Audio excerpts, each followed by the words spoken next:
कक्षा 6 से बीएससी तक की भौतिक विज्ञान, गणित और विविध प्रतियोगी परीक्षाओं हेतु रीजनिंग एवं गणित की कक्षाएं निःशुल्क प्राप्त करें। इन कक्षाएं निःशुल्क वीडियो देखें और पढ़ें अर्जुन स्टडी चैनल के द्वारा।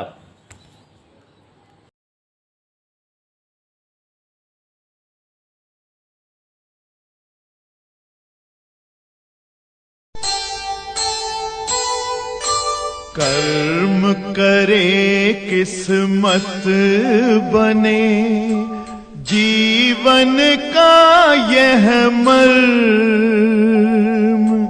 प्राणी तेरे हाथ में, तेरा अपना कर्म, तेरा अपना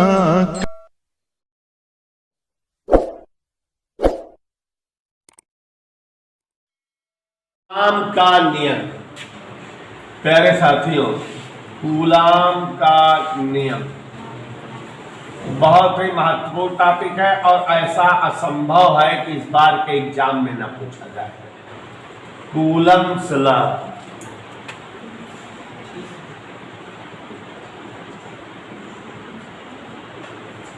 इस बार के एग्जाम में ना पूछा जाए, ये हो ही नहीं सकता। चाहे जो इंसान पेपर बनाए, इस बार सेटिंग है कि ये श्योर फाइटेन आएगा। कूलम्स लॉ या कूलाम का नियम, ठीक है। तो अब बच्चों एक चीज ये बता देना चाह रहा हूँ कि कूलाम के नियम से रिलेटेड 10-12 हेडिंग है, ठीक है। तो हम आपको अच्छे से समझाना चाहते हैं। पहले जानिए कि कूलाम का नियम किसके लिए है और फिर जानिए कूलाम का नियम क्या है ना भाई। कूलाम के नियम की आवश्यकता क्या हुई, क्यों कूलाम का नियम बना, या कूलाम का नियम क्या बताता है, और फिर उसका नियम की है क्या, ये दो बातें तो होंगी। तो यहाँ ध्यान से समझिए, कूलाम के नियम को मैं इतना रखा दे रहा हूँ कि आप जो है पीढ़ियों दर पीढ़ियों भूलोगे नहीं, बताते जाओगे अपनी पीढ़ियों को। जैसे बहुत सारी चीज़ें हम ऐसे पढ़ लेते हैं कि जीवन पर्यंत तो याद रहती मरते दम तक। अब गिनती पहाड़ा हम लोगों को लाइफ टाइम तक याद रहता है, तो कोई चीज़ ऐसे पढ़ो ना कि जीवन भर याद रहे। तो उसको हम इसी तरह समझाएंगे। देखो बच्चों, सबसे पहले ये जानो कि अगर कोई दो आवेश हो तो दो तरह से हो सकते हैं। या तो सेम कास्ट के हो, सजाती हो, एक धन हो दूसरा धन हो, एक ऋण हो दूसरा ऋण हो, और तब दोनों पास लाओ। तो विद्वानों ने देखा है कि जब समान प्रकृति या सजाती आवेश पास लाए जाते हैं तो वे एक दूसरे को धक्का मारते हैं, प्रतिकर्षित करते हैं। विज्ञान की भाषा में दो सजातीय आवेशों के मध्य वैद्युत प्रतिकर्षण बल लगता है। कौन बल? हाँ, वैद्युत प्रतिकर्षण बल लगता है। और अगर दो आवेश विपरीत नेचर के हो, कैसे छोटेनिया विपरीत, अगर एक प्लस हो और दूसरा का पास लाए जाते हैं तो दोनों एक दूसरे को आकर्षित करते हैं, माने उनके बीच वैद्युत आकर्षण बल लगता है। बड़ी परेशानी ये है कि अगर दो आवेश है तो उनके बीच वैद्युत बल जरूर है। अब या तो वैद्युत बल आकर्षण होगा या तो वैद्युत बल, दोनों आवेशों के स्वभाव पर ये डिपेंड करता है। If there are any two charges, then it is must there will be some force acting in between these charges, and the nature of that force depend on the nature of charges. Okay? तो इस तरह से जो है, अंग्रेजी बोल दे दूंगा बताओ। तो इस तरह से अगर कोई दो आवेशित वस्तुएं पास लाई जाती हैं तो उनके बीच कोई बल अवश्य कार्य करता है, और वो बल या तो आकर्षण प्रकृति का होता है या तो प्रतिकर्षण। और इस बल की प्रकृति निर्भर करती है आवेशों की प्रकृति पर। अगर दोनों आवेश सजाती होंगे तो वैद्युत बल जो है प्रतिकर्षण बल होगा, और अगर दोनों आवेश विजाती होंगे तो वैद्युत बल। If there are any two charges placed much nearer, then some force acting in between them, it is must, and the nature of force depend on the nature of charges. If charges are of same cast, then the force nature is a repulsion, and if the charges are of different castes, opposite castes, then the nature of force will be attraction. ठीक है। तो दो आवेशों के बीच वैद्युत बल या एक बल जरूर काम करता है जो आकर्षण प्रतिकर्षण प्रकृति क्या होता है, शॉर्टकट पे हम इसे वैद्युत बल कहते हैं। और कूलाम के नियम की खोज के बाद इसे कूलाम बल भी कहा जाता है। तो हम जो है बताना चाहते हैं कि कूलाम का नियम किसके लिए है। तो आप जान लीजिए कि कूलाम का नियम दो आवेशों के बीच लगने वाले वैद्युत बल को बताता है। ठीक है, तो कूलाम का नियम पहली चीज, दो आवेशों, इधर ध्यान दो जरा है, दो आवेशों के मध्य लगने वाले वैद्युत बल के लिए है। माने इसके द्वारा क्या पता लगती है, दो आवेशों के बीच लगने वाले वैद्युत बल के बारे में पता लगती है कि दो आवेशों के बीच जो वैद्युत बल लगता है वो क्या है, कैसे है, कितना है, यही बताता है कूलाम बल। तो अब ये तो याद हो गया कि कूलाम का नियम हम किस लिए पढ़ेंगे, दो आवेशों के बीच लगने वाले वैद्युत बल को जो है जानेंगे इस नियम के द्वारा। ठीक है, दो अब याद हो गया कहीं बेटा, मैं चाहूं तो लिखा दूं कि आप याद करिए, लेकिन मैं समझा दे रहा हूं कि आप दूसरे को याद कराइए। और एक चीज जान लीजिए, चाहे जो सब्जेक्ट हो, अगर आप पढ़िए और किसी को बगल बैठा के समझा दीजिए या पढ़ा दीजिए तो आपको पक्का याद हो जाएगा। पढ़ने की ये सबसे सरल विधि है, इससे सरल विधि है नहीं। आप अपने छोटे भाई को या जो है कोई जो है सहेली या आप लोगों में कोई दोस्त हो जो क्लास लेने ना आया हो ना पढ़ा हो, उसको बैठ के आप अलग से समझा दीजिए कि ले वैसे ऐसे ऐसे होता है, तो ऑटोमेटिकली आपको वो टॉपिक याद हो जाएगा। इट इज द बेस्ट तरीका, पढ़ाई का ये सबसे सरल तरीका। ठीक है, यथार्थ है। तो यहाँ ध्यान दीजिए जरा, दो आवेशों के बीच लगने वाले वैद्युत बल को कूलाम के नियम द्वारा प्रकट किया जाता है। यहाँ तीन खासियत है, ध्यान से देखिए क्या क्या। आवेश जो हैं उनके तीन खासियत है, ध्यान से देखिए। ये जो नियम है दो आवेशों के बीच है, लेकिन कैसे आवेश होने चाहिए, तीन खासियत है, ध्यान दो। पहली चीज तो आवेश बहुत छोटे हों, माने बिंदु साइज के हो, पॉइंट साइज के। तो दो बिंदु आवेशों के बीच लगने वाले बल के लिए नियम है, माने आवेश हमेशा बहुत छोटे बिंदु आवेश हो। पहली खासियत, माने आवेश जो है कैसे हो, बहुत छोटे हों, उनके बीच जो बल लगता है उसी बल के लिए नियम है। दूसरा, आवेश स्थिर हो, माने चल फिर ना रहे, रुके हुए हो। और तीसरा, शुरुआत में जब नियम बना था तो ये आवेश जो है दोनों कूलाम ने वायु या निर्वात में रख कर नियम लाया था।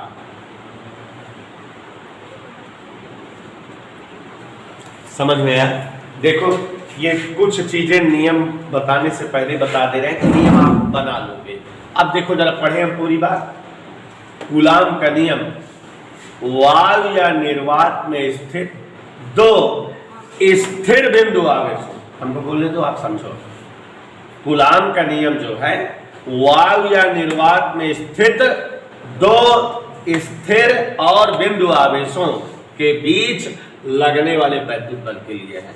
माने कूलाम का नियम वैद्युत बल बताता है, लेकिन कौन किस आवेश के लिए वैद्युत बल बताता है?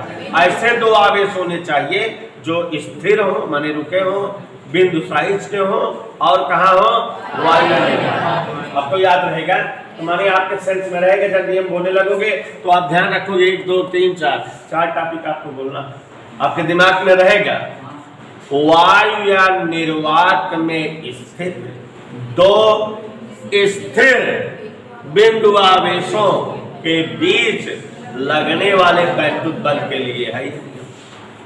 ठीक है, कौन सा नियम? कूलाम वाला।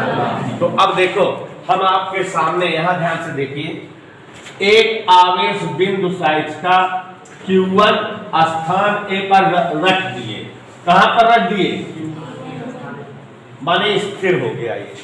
अब बिंदु साइज बोल रहे हैं, बिंदु साइज का एक आवेश Q1 स्थान A पर स्थित है, माने स्थिर है, माने स्थिर आवेश है और बिंदु आवेश है। ये एक आवेश है, इससे कुछ दूरी पर एक और आवेश ले लिए बिंदु साइज का Q2 और इसको स्थान B पर रख दिए। दोनों आवेश R दूरी पर स्थित है। कुछ न कुछ दूरी पर है। तो ये शर्त लागू हो गई कि नहीं?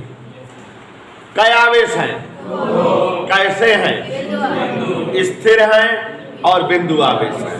और मान लो कि यहाँ पूरा वायु या निर्वात है, माने वायु या निर्वात में स्थित है, तो अब बताओ कैसे मानेंगे? माना दो स्थिर बिंदु आवेश Q1 और Q2 A और B पर R दूरी पर वायु या निर्वात में स्थित है, यही माना। इनके बीच क्या काम करेगा? बल काम करेगा। उसी बल को कौन से नियम से बताएंगे? और बेटा जब कूलाम का नियम बल के बारे में बताता है तो वो 3 चीजें बताता है। कूलाम का नियम बल के बारे में कितनी चीजें बताता है? 3 चीजें। एक एक चीज याद है, कभी भूलोगे नहीं, इसलिए तो ताड़ के बता रहा हूं। सबसे पहले तो ये बताता है कि भाई 2 आवेश है तो बल तो होगा इनके बीच। दोनों आवेशों के बीच जो बल लगता है वो ये जो दोनों आवेश हैं इनकी मात्रा के गुणनफल के समानुपाती, माने जैसे ये 3 कूलाम है 4 कूलाम है, दोनों गुणा कर दे 12 कूलाम। तो जौन इनके बीच बल है अगर ये गुणा ज्यादा आए तो बल ज्यादा रहे, और अगर दोनों आवेश के गुणनफल कम आए तो बल का रहे। माने दोनों आवेशों के बीच लगने वाला वैद्युत बल उनके आवेशीय परिमाण के गुणनफल के समानुपाती। दोनों आवेशों के बीच लगने वाला वैद्युत बल, कभी भूलोगे नहीं जिस तरह बता रहा हूं, दोनों आवेशों के बीच, आप लोग रखते हो मैं रखने नहीं दूंगा, दोनों आवेशों के बीच लगने वाला वैद्युत बल उन आवेशों के परिमाण के गुणनफल के समानुपाती। माने अगर ये गुणनफल ज्यादा आएगा तो बल भी ज्यादा रहेगा, और गुणनफल कम आएगा तो बल। फिर उसके बाद ये जो बल है दोनों के बीच की दूरी पर डिपेंड करता है। अगर दोनों दूर दूर रखे हो तो उनके बीच का बल कम रहेगा, और नजदीक रखे हो तो उनके बीच का बल ज्यादा रहेगा। तो दोनों आवेशों के बीच लगने वाला वैद्युत बल उन आवेशों के मध्य की दूरी के वर्ग के व्युत्क्रम अनुपाती होता है। माने कूलाम के नियम में 2 बातें पता लग गई। तीसरी बात, ये जो बल लग रहा है दोनों के बीच, इसकी दिशा दोनों आवेशों को जोड़ने वाली रेखा के अनुदिश होती है। मतलब जैसे अगर हम ऐसे बढ़ा दें इस तरह से, तो ये इन दोनों के बीच जो बल है या तो इधर काम करेगा या तो इधर, ठीक है, लेकिन इसी रेखा के अनुदिश। इस आवेश द्वारा इस आवेश पर इधर काम करेगा और इस आवेश द्वारा इस आवेश पर इधर काम करेगा। माने तीसरा जो है बात है बल की दिशा। आप लोगों को टीचर ने और भी जगह पढ़ाया होगा, लेकिन देखो मैं एकदम इजीली और जो है बढ़िया क्लियर कर रहा हूं कि कभी गलत नहीं कर सकेगा कोई, न भूल सकोगे। बल की दिशा आवेशों को जोड़ने वाली या मिलाने वाली रेखा के अनुदिश।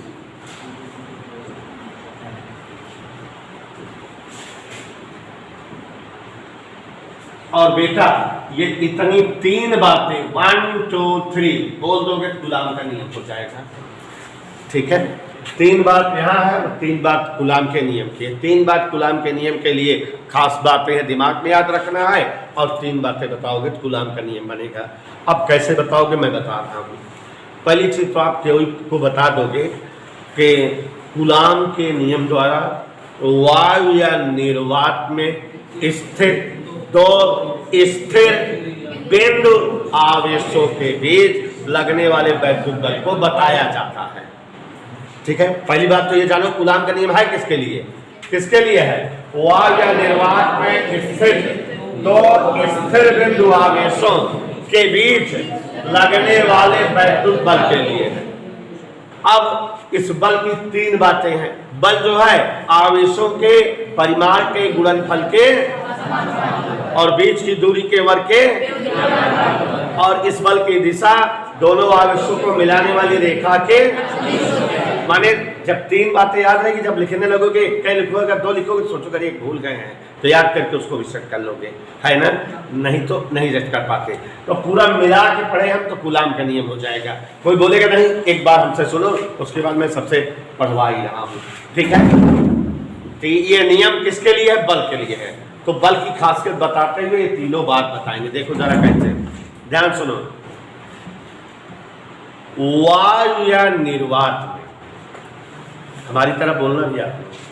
वायु या निर्वात में स्थित दो स्थिर बिंदु आवेशों के बीच लगने वाला वैद्युत बल उन आवेशों के आवेशी परिमाण के गुणनफल के समानुपाती, आवेशों के मध्य की दूरी के वर्ग के व्युत्क्रमानुपाती तथा इस बल की दिशा दोनों आवेशों को मिलाने वाली रेखा के अनुदिश होती है। यही कूलाम का नियम। पूरा इकट्ठा बोल दिए ना। पहले बल बताए कौन वाला और फिर बल का गुण क्या, तीनों गुण बता दिए। फिर से सुन लो। होना कहाँ चाहिए? वायु निर्वात में क्या होने चाहिए? दो आवेश। कैसे होने चाहिए? बिंदु साइज के और स्थिर होने चाहिए। उनके बीच क्या लगेगा और वो क्या खासियत रखेगा? बस यही तो बताना है। तो एक बार फिर से नेहा सोनी सुन लो। वायु या निर्वात में स्थित दो स्थिर बिंदु आवेशों के बीच लगने वाला वैद्युत बल उन आवेशों के आवेशी परिमाण के गुणनफल के मध्य की दूरी के वर्ग के तथा इस बल की दिशा दोनों आवेशों को मिलाने वाली रेखा के, यही जो है क्या है? कूलाम का नियम। ओके, नियम आप देख रहे हो कि अगर Q1 और Q2 दो बिंदु आवेश वायु या निर्वात में A और B पर स्थित हो r दूरी पर, तो इनके बीच लगने वाला वैद्युत बल इनके आवेशी परिमाण के गुणनफल के समानुपाती, मध्य की दूरी के वर्ग के व्युत्क्रमानुपाती होगा। दोनों इकट्ठा कर दो। F फिजिक्स का दोनों इकट्ठा कर देता है। प्रोपोर्शनल Q1 Q2 अपान r²। प्यारे बच्चों, जानते हो समानुपाती चिन्ह हटता है, फिजिक्स में पढ़े हो तो बराबर और कोई नियतांक लगा देते हैं। तो बराबर कौनो बड़का के नियतांक बदल देते हैं, हाँ, कैपिटल के Q1 Q2 अपान r²। ये कूलाम का सही नियम से बना सूत्र है। कोई दिक्कत? यहाँ जो कैपिटल के है ये नियतांक है और वैज्ञानिक कूलाम ने विभिन्न मात्रा के आवेशों को लिया और उन्हें भिन्न भिन्न दूरी पर रखा, तो ये पता लग गया हमको कि इस नियतांक का मान 1/4 पाई एप्सिलॉन नॉट या 9 × 10⁹ होता है। तो जब जो है यहाँ पर ये नियतांक 10⁹ के कोण का है, इसका मतलब दो आवेशों के बीच बहुत ज्यादा मान वाला बल लगता है, बहुत ज्यादा परिमाण का बल लगता है। 10⁹ का मतलब होता है 10 खरब हो गया। तो 10 खरब की कोट में बल लगता है। कूलाम बल बहुत बड़ा बल माना जाता है। इधर क्लियर? तो यहाँ पर यह है। अब एप्सिलॉन नॉट वगैरह क्या है, अभी इसके बाद आगे हम लोग चर्चा करेंगे अच्छे से।